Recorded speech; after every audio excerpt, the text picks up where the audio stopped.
L'industrie automobile britannique au plus mal. L'année 2020 aura marqué un plus bas pour le secteur depuis les années 80.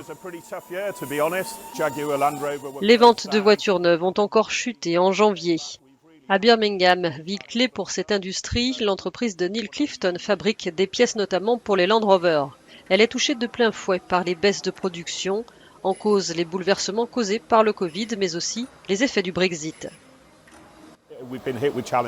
Nous avons été confrontés à des défis que nous n'avions jamais vus. Nous avons eu des problèmes non seulement avec les projets en cours, mais aussi pour gagner de nouveaux marchés.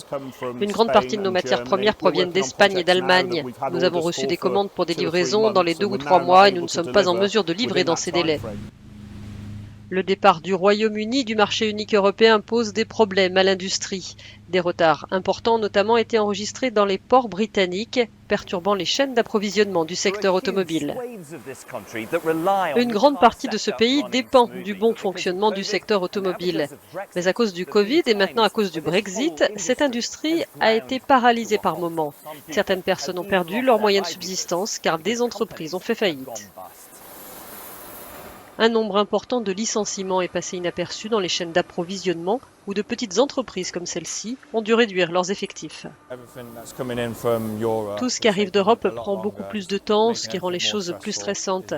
Cela affecte beaucoup de gens dans la région. Nous fabriquons tout, des petites aux grosses pièces. Cela a eu des répercussions sur de nombreux emplois.